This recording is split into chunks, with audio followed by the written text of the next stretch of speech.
পশ্চিম বর্ধমান জেলার সালানপুর থানার অন্তর্গত রূপনারায়ণপুর ফাঁড়ির B2 সেক্টর 3 এলাকায় হিন্দুস্তান কেবলস কোয়ার্টারে দীর্ঘদিন ধরেই শান্তিপূর্ণ পরিবেশ বিঘ্নিত।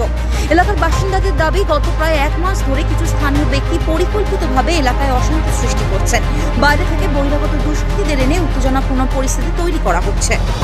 স্থানীয় সূত্রে জানা গিয়েছে, প্রায় 4 দশক ধরে বহু পরিবার এই কোয়ার্টারেই বাস করে, কিন্তু সম্প্রতি এলাকার একের পর এক বচসা অশান্তি, মারামারি, হাতাহাতির ঘটনা ঘটছে বলে অভিযোগ।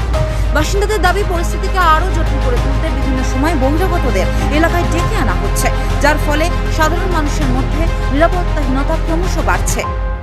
এলাকাবাসীদের অভিযোগ, দিনের পাশাপাশি রাতের বেলাতেও উত্তেজনা ছড়িয়ে পড়ছে এলাকায়।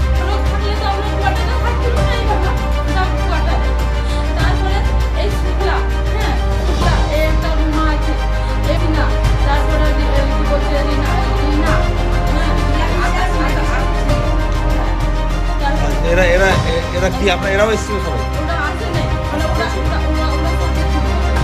সে যারা এসেছিল তারা কোথায়?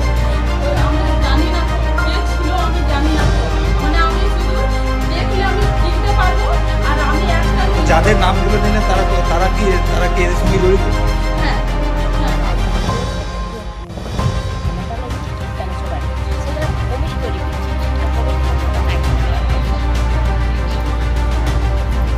বলুন।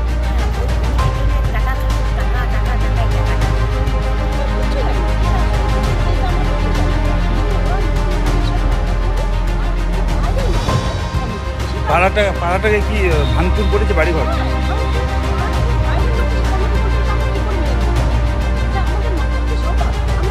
কমিটিটা কিসের জন্য? এই কমিটিটা কিসের জন্য করে? কেন? এর ফলে নারী, শিশু ও প্রবীণদের মধ্যে আতঙ্কের পরিবেশ তৈরি হয়েছে। অনেকেই নিজেদের নিরাপত্তা নিয়ে উদ্বেগ প্রকাশ করেছেন। তাদের বক্তব্য, দীর্ঘদিন ধরে যে শান্তি ও সৌহার্দ্যের পরিবেশ বজায় ছিল এলাকায়, বর্তমানে তা মারাত্মকভাবে ক্ষতিগ্রস্ত। বাসিন্দাদের আরও দাবি, এই পরিস্থিতির কারণে এলাকার স্বাভাবিক জীবনযাত্রা ব্যাহত হচ্ছে। শিশুদের পড়াশোনা, প্রবীণদের চলাফেরা, সাধারণ মানুষের দৈনন্দিন কাজকর্ম প্রভাবিত হচ্ছে।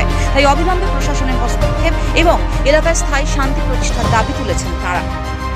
এই ঘটনায় অভিযুক্ত স্থানীয় ব্যক্তি ও বহিরাগত দুষ্কৃতীদের বিরুদ্ধে দ্রুত কড়া আইনি পদক্ষেপ নেওয়ার আবেদন জানিয়ে সালানপুর থানায় পুলিশের কাছে লিখিত অভিযোগ দায়ের করেছেন এলাকাবাসী।